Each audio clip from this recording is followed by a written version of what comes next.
Welcome to the Women Living Well After 50 podcast. I'm Sulon Carrick and I'm passionate about inspiring, motivating, supporting and informing women over 50 to embrace this exciting time of life. Health and wellness in mind, body and spirit are the foundations for living well, but there is so much more to a life well lived. Each week, through conversations with my guests, I'll be presenting topics that will help us all to live well and enjoy life. So join me as we discover new ways to become women living well after 50. Are you ready to start living? What are you waiting for? Let's get started. Peta Gillian is a qualified fitness and lifestyle professional who's passionate about helping women 50 plus stay off the slippery slope and be strong, fit and flexible for everyday life. Her Fit Flex, Ageless Confidence and Fueled Up programs have been recognised as the winner of the Health Care and Fitness Small Business Awards and a finalist in the Australian Fitness Industry Awards. She's an international best-selling author and has been invited to share her experience in the transformation of women 50 plus in print and digital media. After seeing the effects of preventable disease on the women in her family, finding her own strategies to transform for personal health, Peta has taught these same strategies to thousands of other women. For more than 15 years, Peta has been encouraging women to believe they can and to fully embrace this delightful stage of life.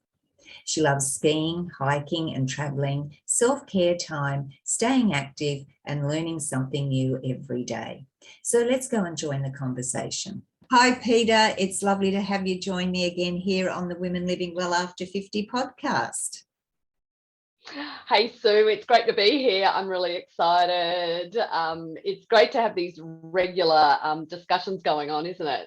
Yes, and I was just about to say that you're going to be a regular on the program, which is good. And we're going to be talking about a range of topics. So it's great to have you on board because you do have a lot of knowledge there, and that's what we want. We want you to impart that knowledge and help us all to live well and live healthier lives. Now, I mentioned in my intro that I'm going through what I call my October overhaul, and what I want to do is just stop. I've just had I just feel life's a little bit out of control. I've got so many things going on. There's a lot of things draining my energy, not much giving me joy. And so I've decided that I'm just going to do a bit of a Mary Kondo style decluttering, but not necessarily the physical part. It's more the mental, like, you'll do your wardrobe and all those sort of things, but it's more the mental. And when we talked about the subject we're going to talk about today, I thought that just is the perfect start to my October overhaul. So what I want to start with, first of all, is asking you, now we all know about habits, routines, rituals, and I've got right out of all of mine. But you suggest that there's a subtle difference between these. And I just wondered if we can start the conversation with you explaining what the differences are. Yeah, so let's start with habits, because it is a word that gets used a lot. And so if you think about a habit, it is something that you do that is an automatic thing. So you're on autopilot, and it can be something that you're doing that can be really hard to change. So it's very, very in bed in what you're currently actioning each and every day. So if you think about it, teeth brushing is one of those things. Most of us are doing it. I'd say 99.9% of us are doing teeth brushing of a morning at least.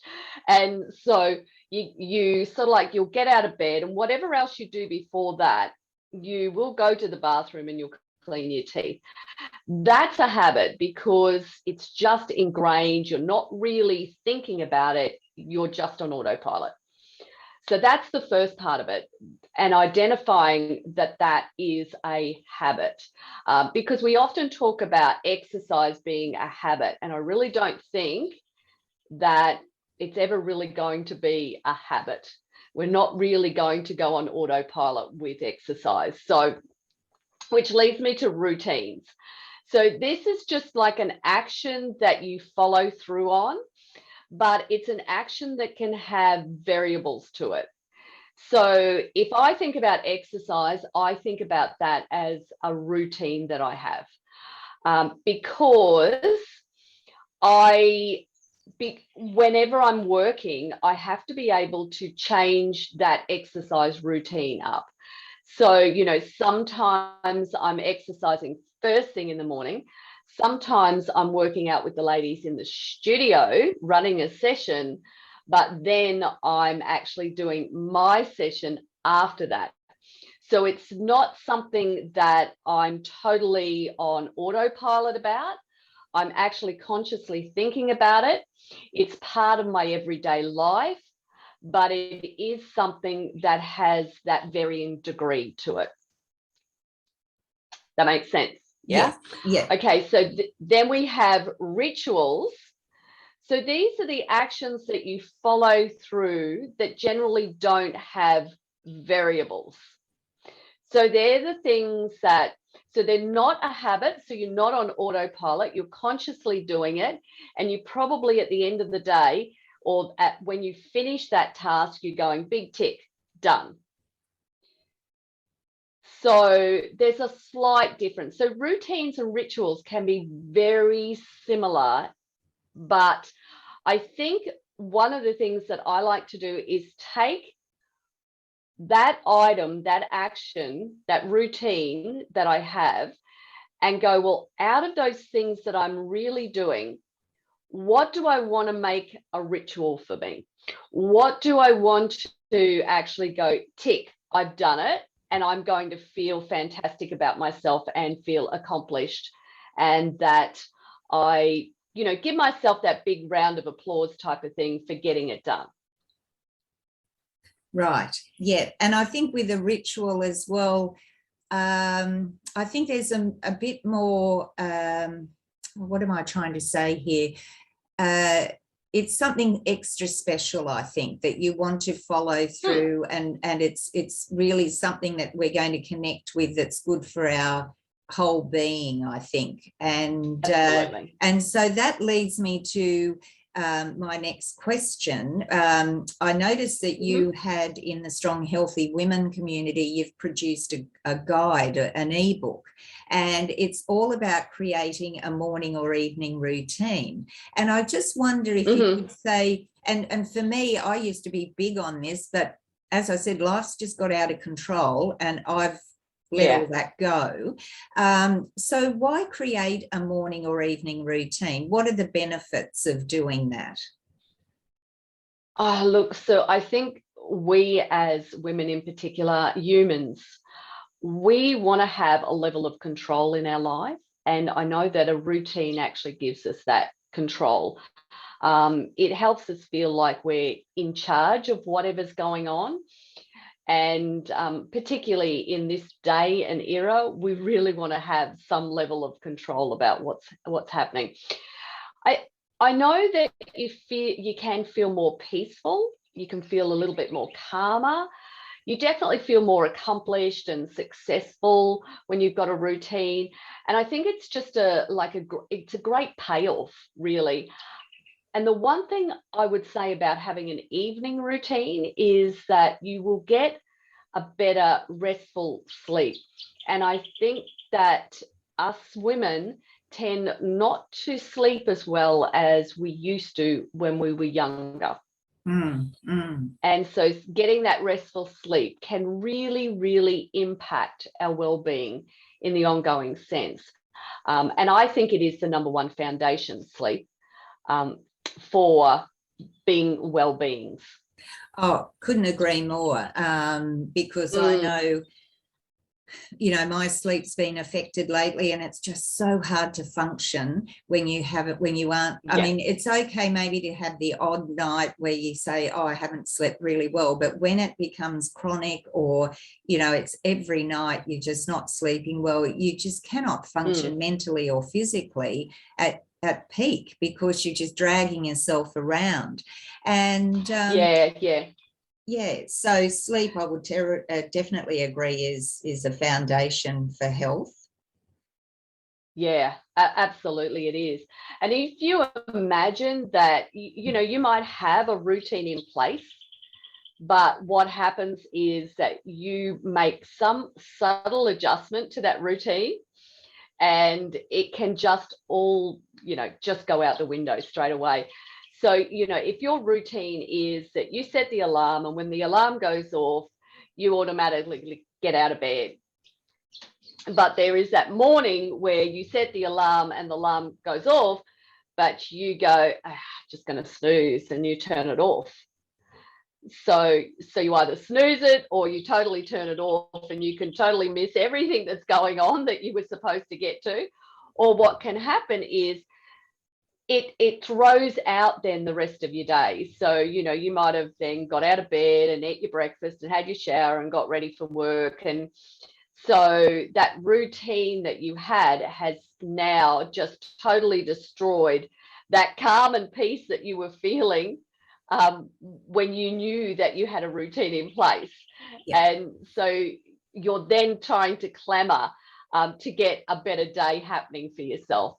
So just that slight change in what you do and that action can just have that roll-on effect for the rest of the day.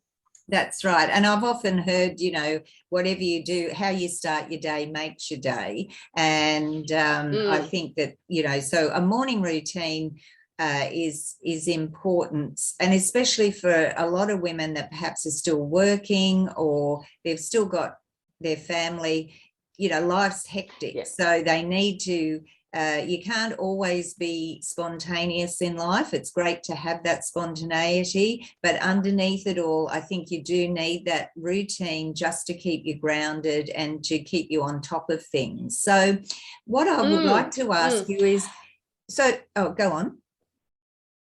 Yeah, no, I was just going to say, when you've got a routine, it really does support whatever those goals are that you've got in life. So, you know, if your goal now is to live a better life, to live well as you're aging, then what does that look and feel like to you? So what's the routine that you're going to put in place that's going to help you do that?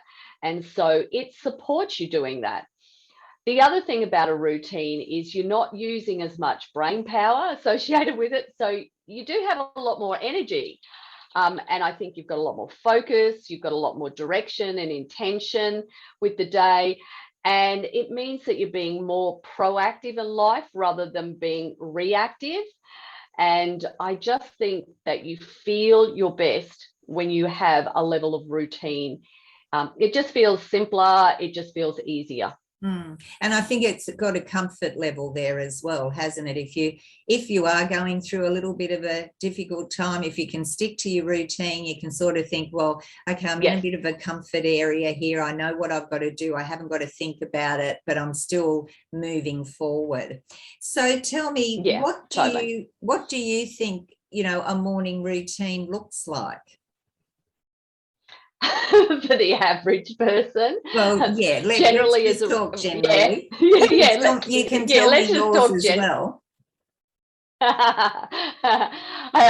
I think the average person is probably using their phone as an alarm to get out of bed of a morning. Or even if they're not using an alarm and they just automatically wake up, that phone is generally in the room with them. And so what they'll do is they'll pick up that phone and they'll start, you know, doing the old scroll through social media.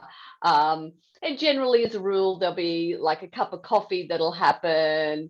And then, you know, if you've got animals, then you'll tend to animals and you'll have a shower, brush your teeth, you know, all those types of things. So they're just general everyday things that we usually have a routine to start our morning.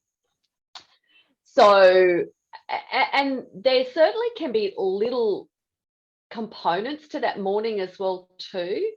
So I know for me, like I wake up and so I don't move out of bed. So I don't just jump out of bed. And I know that what can happen is that body can feel that little bit stiff of a morning. And that's just because we lay in one place and the fluid pools. And so what we want to do is get that moving so that our body feels that little bit more fluid. And so, that little old stretch that we used to do when we were kids, wave the hands around, stretch the body out, stretch those toes out and those hands out, that certainly can help us feel like we've got a little bit more energy in our body to start with. Then what I generally do is, I look outside my window and just, say good morning to the world, because I can hear the birds chirping and, whatever else is happening outside me. I might see a horse flying past the window or something. And and then I just think about how wonderful life is, that I'm so grateful and appreciative for the fact that I can wake up in the country and I can see all those things that make me feel happy about myself. And it just gives me that inner peace, I think, inner smile, inner little shine, a little bit of sparkle as well too. And so from there though, I will then get out of bed and I drink water.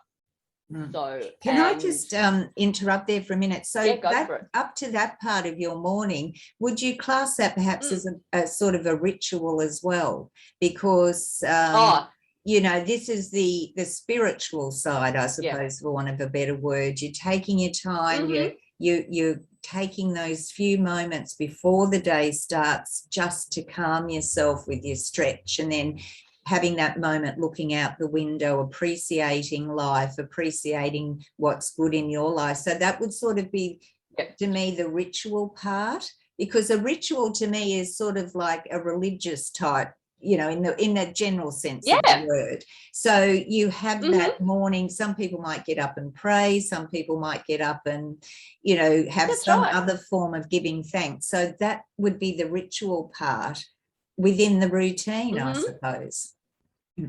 Yeah, absolutely. It's like there's no change in that. That happens regardless of what I do.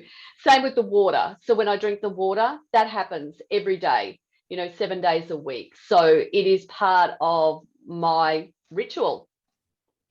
So, and I go tick, because what actually happens is, and any girl would know this, we tend to jump on the scales first thing in the morning because we get a lighter weight, and that's because we've lost that fluid of a night time.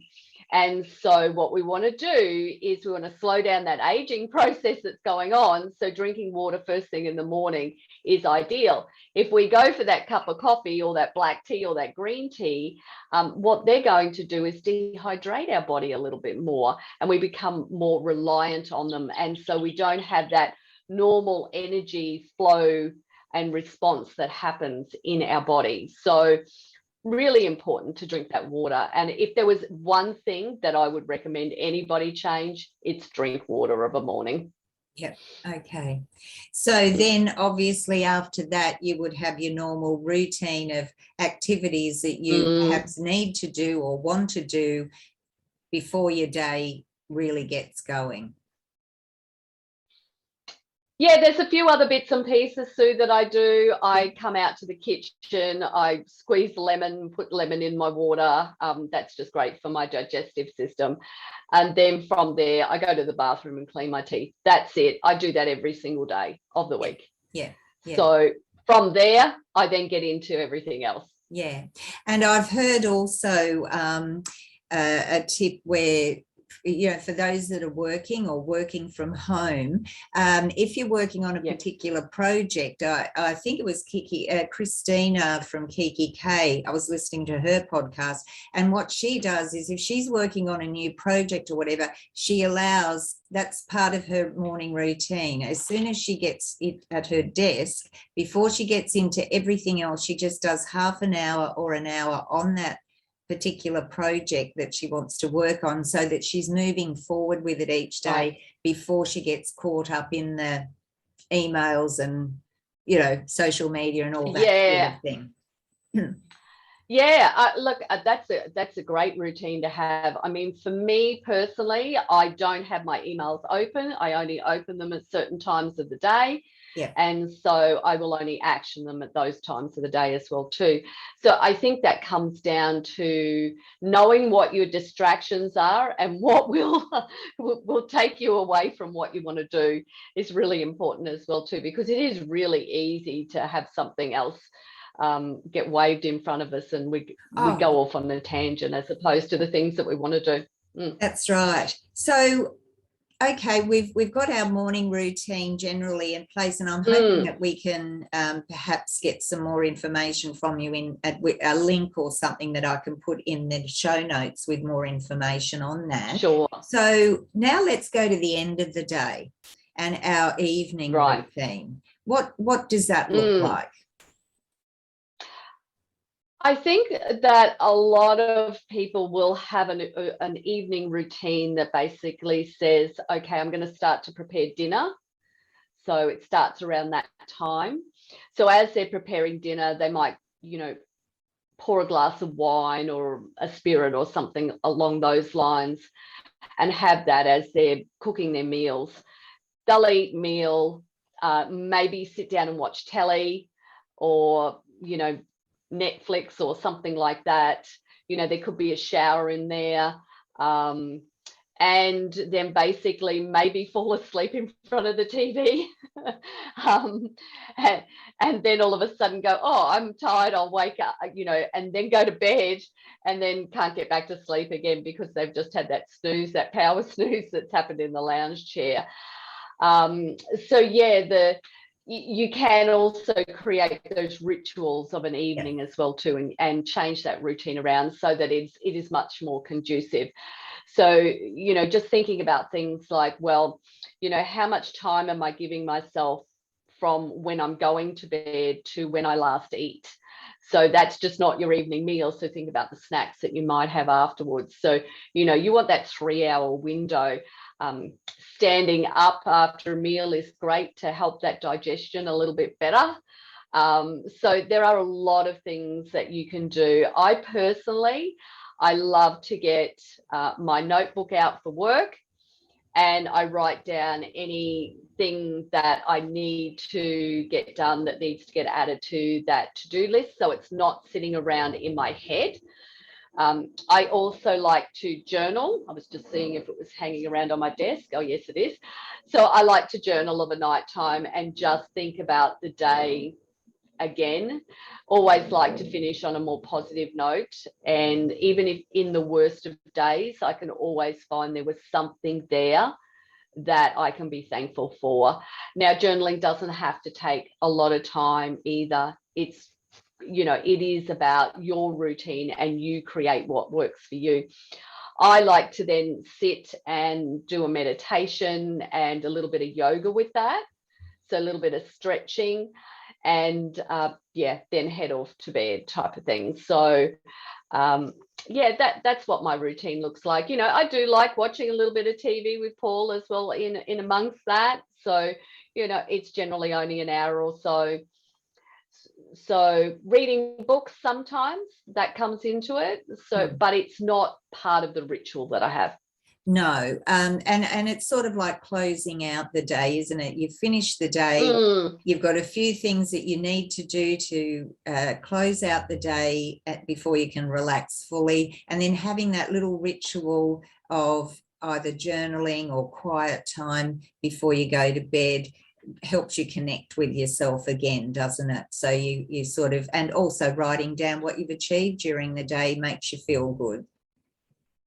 It does, Sue. And the other thing that I was thinking about with the evening routines, because I was thinking about what I used to do when my kids were little.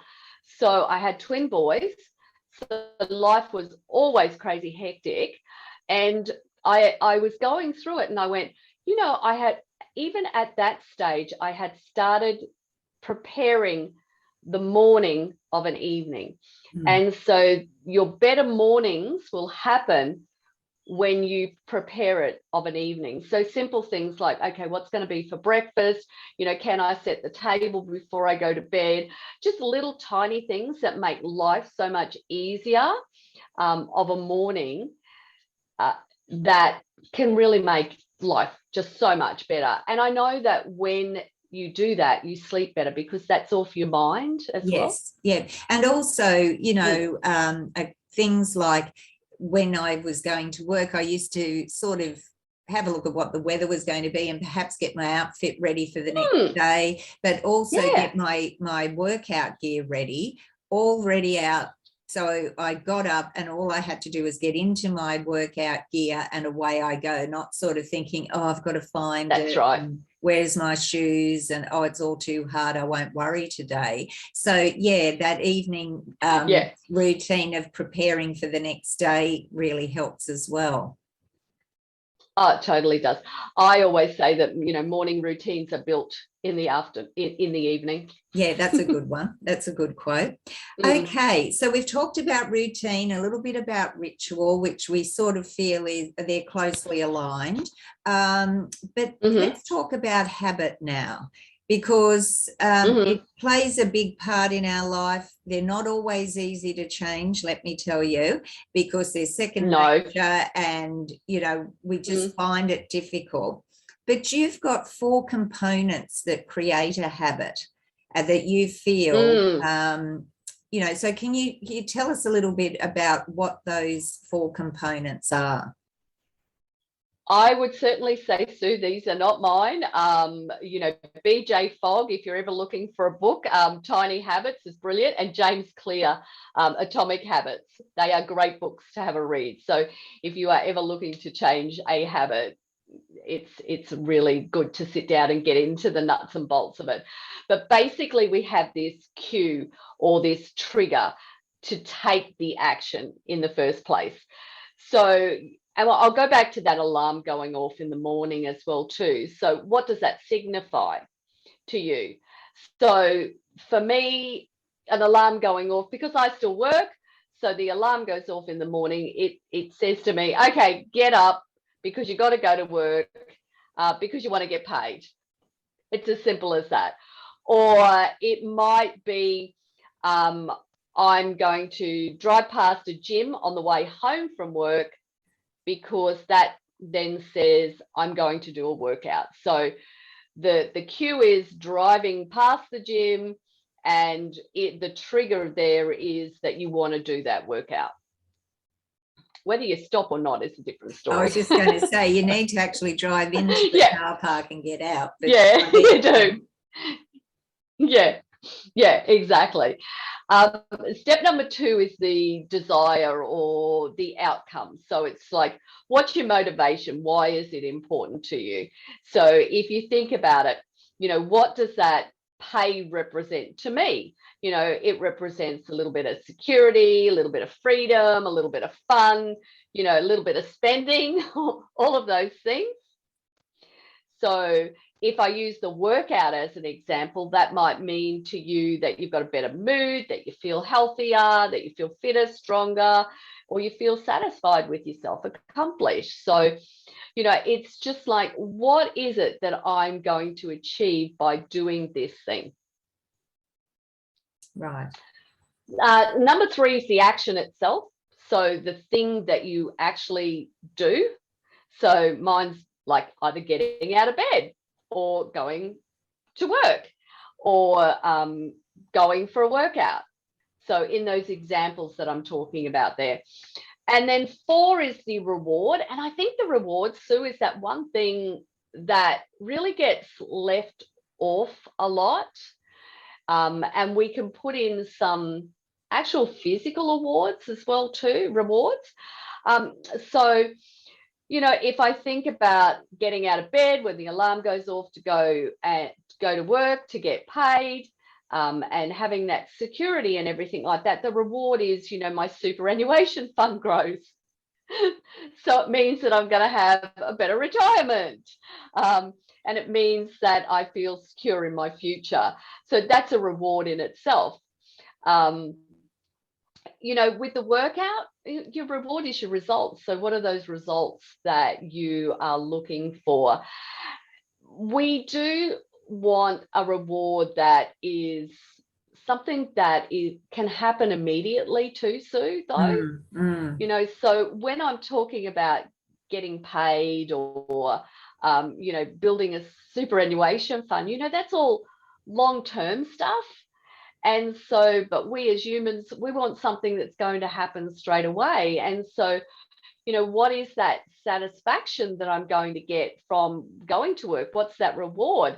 I mean, I'm just blessed that I can work with women who are, over the age of 50, and they all want to get healthy and fit. So, the reward is when I see and hear from them every day about what they've achieved. So that is a reward in itself for me. And it happens like basically all the time. Yeah. The thing I want to suggest is I've fallen into a bad habit, which I know probably a lot of people do. You finish dinner and then you're sitting down watching the TV or something and you think, oh, I think I'll just have something to eat. And you just fall into that habit and you're not even really connecting your mind with what you're eating. It's just the thought of, I'm watching TV, where's the chocolate or the chips or the snacks, whatever, while I'm watching it. And it sort of becomes that habit. And really, you're not thinking about what you're doing. It's just, and that's why it's so difficult to sometimes overcome those habits, isn't it? The ones that aren't good for us, or whatever we want to change, changing routines and habits. It can be a bit overwhelming, can't it? Oh, totally. With that, like the first thing that I would say to you is when you go to catch yourself getting up to go, to the fridge or the pantry, instead of doing that, put your journal in the fridge or in the pantry so that it's there. And so what you do is, so you've just replaced the trigger, that cue, that physical cue. And so what you do is you pick it up instead, and then you sit down with that and you go, okay, so how am I feeling about this? Like, what's actually going on for me? Like you could be doing it through sheer boredom. It could be through stress. So what's the emotion? What's the underlying thing that's causing me to actually, go for those chocolates or bickies or whatever it happens to be? And so you're interrupting the pattern. And I think that's what's really important there. And I know that it's something that Sally Ann, who, works with us at Strong Healthy Women, she's actually done the same thing. I said to her, well, what's the last thing that you do before you go to bed? Because she wasn't sleeping well, because she had got into the habit of this journaling and dumping out all of the bad stuff that was going on. And so the journal ended up going next to her toothbrush. So same type of thing, just interrupt that pattern with something different. So you've probably answered a little bit of that question that I was going to ask you in changing routines and habits. How do you suggest, what can you do to help make it easier? Because, like it's like anything, there's my husband used to drink and smoke, and I must admit, when he wanted to give up smoking, it took him about 3 goes to do that. And, and the same with the alcohol. And of course, we've done great with that. We haven't had an alcohol for 3 years. So that's fantastic, coming up to 4 years next year. But they're ones that, they're habits that he's had for most of his life. And so that's so difficult to achieve those changes. So what can you do if you've got a habit that you just know you want to change, but you just don't seem to have that strength to be able to do it? I think so. The thing to be aware of with habits is firstly identify that it is something that is causing you some type of concern in your life. So, be aware of it, always come back to that awareness stage. And then if you think about it, like, why is it important for me to change it? And so if you can do that little bit of soul searching, and I think that's something that we don't do enough of, or we don't spend any time just sitting with ourselves and thinking about, why we do the things that we do and how we might change them. So, but then you do have to do some actions. And I think what's really important is to think about something that you're already doing, something that is already on autopilot, and how might you add something else to it? So they call that snacking or stacking or connecting or adding to, and that can be really beneficial. So interrupting the pattern is one of the first things that you can do. The second thing is, okay, what am I going to replace it with? Because you're never really going to change that thing that you're doing. So if I go back to what you were talking about, eating of an evening, so you're getting busy with your hands. So what you could do is go, okay, I'm going to paint my fingernails instead. Because maybe one nail at a time, of a night time, because then you've got at least 10 that you can 10 nights that you can 10 nights you can interrupt. Yeah. So just something else that you've got to physically connect with, that you're really engaging your thought process with. So, but you're taking an action with it. So it has to have this mind-body connection to be really effective for you. I think the other thing that I found is that, well, for me, I used to be, I would suggest, very strong, had a very good, strong mindset. And I don't like the word willpower, but, I was able to, my mind was strong. And just lately, for various reasons, it hasn't been anywhere near there. But I have been trying, as I said, with this October overhaul. And you find that the more you can overcome that habit that you want to change, you do become stronger, because you get to the point where you go, oh, wow, I've just gone 5 days. It's not long, but 5 days without after dinner eating. I've done it. I can do it. I've done it more than one day. I can do it. And I think, and that's what, we did sort of with the alcohol. It's just a day thing. And then suddenly you've gone, wow, 6 months. And I suppose it does sort of get a bit easier in the future. But I think you do get a bit of strength there. The more you can, the more that's right, successes you have. There's a couple of things there that you said, and I just want to write it down so I don't lose my train of thought. So the thing is that it can take 8 to 10 times of actually trying to change something before it actually clicks in. So I think the first thing is to recognize that you may not be totally 100% successful with it the very first time you go to change it. So that's when the mind games can start to come in, and you start to think about, well, I failed, and then you give up. But it's re-looking at that to go, well, okay, what did I change? That I managed to do 5 days. Okay, so maybe on the 6th day I might not be successful, but that's okay. So what's going to happen is I'm going to start all over again. So those harder habits to break, they are going to take some time. There are those unique unicorns out there who go, right, I'm not smoking anymore, and they cut it out. And kudos to them as well. But I think consistency is the one thing, Sue. It is really so important to be consistent. So you're just taking it one day at a time. And then actually celebrating that one day. We don't give ourselves enough credit for what we've achieved. Give yourself that yahoo in the air that I got through last night. I didn't snack. And that reinforces for you how good it felt. that you actually broke that habit. Yeah, and that's how it works. Go on. It does. And the other thing is, you'll hear that it takes 21 days or 66 days to, break a habit.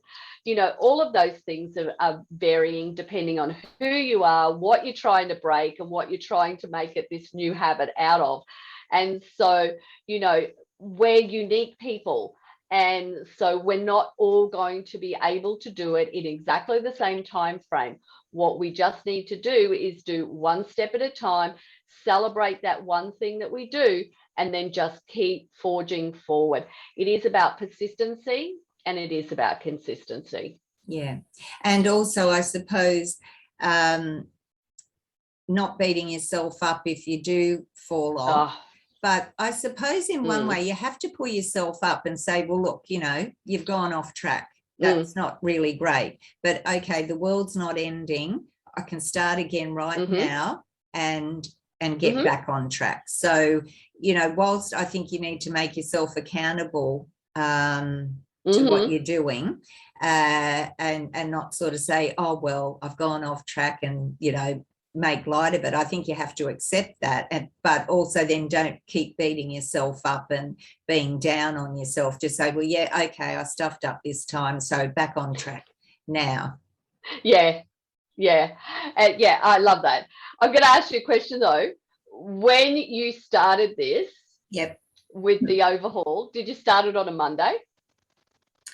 I actually did, and it was big, and October wasn't and October started on a Friday, and then I thought, it did. No, I'm a new page person. Like I like Monday as a starting point, and so you're not alone. You've caught me out there. So I didn't actually no started on the 1st, which is a bit naughty.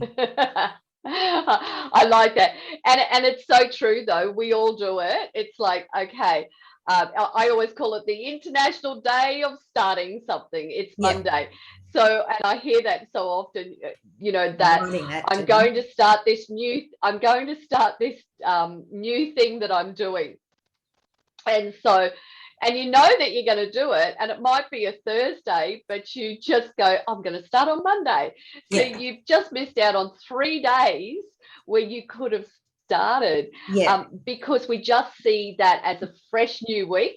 It's fresh, it's shiny, it's clean, and that's how I'm going to start. So Mondays, everybody starts. So, well, I'm not the only nice one. to know. Yeah. No, you're not. And here's the other thing is that if you were like on a healthy eating plan, or you were exercising, and then you get off track for a couple of days, and it happens to be like a Thursday, you'll go, I'll start again on Monday.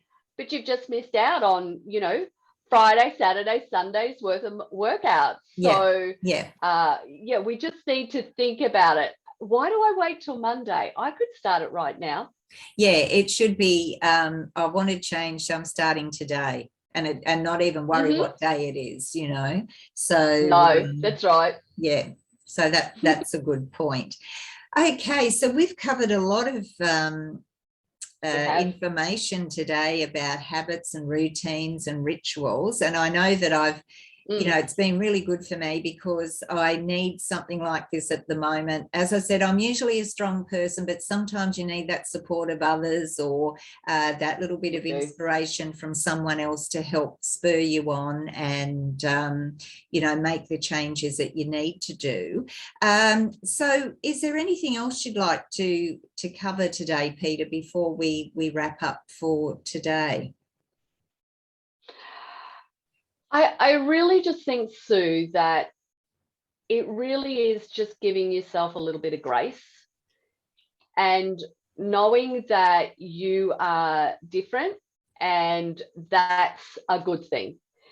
So what I want you to do is, if you are thinking about, I want to change some type of routine that I have, then just go back to it and look at, what am I currently doing, and list every single little thing out.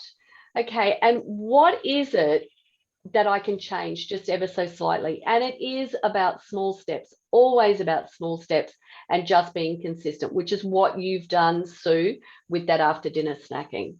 So give yourself that little bit of grace, but always remember to celebrate what you've achieved. Because no matter how small it is, it's worth a celebration. And I just want to say too, you know, people would look at me, and I'm talking about me, but yeah, they would look at me and go, oh, you know, Sue, so you know, people have said you're so inspiring and you achieve this and you achieve that. Yes. And, you know, from the outside, I might look like someone who's got it all together, but I'm human. I don't have it all together. Yes. And I think there's such an importance that, for example, you know, I'm a trainer in Strong Healthy Women, but I also need someone to train me. Otherwise, that's why I join in some of the sessions, because I need that little bit of help. I need that little bit of support to give me a good workout. It's the same as what you were talking about then. You know, this information you've given me today, coaches, life coaches, and that can be so helpful in keeping you on track. And I think that a coach needs a coach, like a trainer needs a trainer, totally, because we are human. And even though we know what we should be doing, and we tell other people or advise other people, you know, what they should be doing to help them, it's just as hard for us. So I think that, you know, what I'd like to say is, if people are really struggling to get healthy or to get fit, I mean, where can you share how people can get in touch with you, Peter? Because I know you have programs apart from the Strong Healthy Women virtual studio. You have programs throughout the year that people can join, like we've talked about today, the Healthy Habits one, I think you've got, and other programs. So what's the best way of people getting in touch with you? So look, like, they can head to my website, which is all the W's, stronghealthywomen.com.au. You can find me on Facebook and Instagram, and or, you know, I know, Sue, you'll probably put those links up in the show notes anyway. And so, and if you want to, you can just email me and say, hey, I need some help. One of the things that we do is we call a coach. So, and all you have to do is click on that link, and, you know, we will have a chat with you and just see where you're at, and just give you some, you know, some quick little tips and pieces of advice. You know, one of the things that we were doing was our Stronger Core, Stronger Body program. And in a call that I had with one of the ladies, she was doing lots of things, and I said to her, you know, you're missing out on that strength training. And she loves gardening, and I said to her, instead of actually hosing the plants, you know, fill up some buckets and start actually carrying those buckets to, you know, water a few plants here and there. And she started doing that, and she said she immediately had felt, you know, that little bit stronger than what she was already feeling. So, you know, it is just looking for those little things that you can do in everyday life that make the most impact right then and there. And it gives you that spur on, it gives you that motivation, doesn't it, to just keep going. Oh, yeah, definitely. It does. And it's so true, Sue. You know, when we look at everything that comes at us through social media, we see that and we think that we have to be like somebody else. And, you know, it's the perfect visions and everything like that. But we're all just practicing this thing called life. We're all just doing what we can do to live it the best way we possibly can. Yeah, that's great advice. Great advice. Well, okay, that's about it for today. So it's been lovely again to have you as my guest, Peter. And as I said, you're going to be a regular, so we'll be doing this more often, which is great, because you do have a lot of knowledge to impart to help us all live well and enjoy our life and be fit and strong and healthy. So thanks again for joining me. You're very welcome, Sue. My pleasure. it was great to talk to Peter today about habits, routines, and rituals, what the difference is, and how we can put them into place to help us live a healthier lifestyle. If you've enjoyed today's episode, I'd love to hear your comments. Leave me a review or just a like, or maybe share it with a friend who you think might benefit from the topic of habits, routines, and rituals. That's it for today from me. I hope you've enjoyed it all. And remember, until we meet again, to live well, enjoy life, and most of all, be a woman living well your way. Have a great day and bye for now.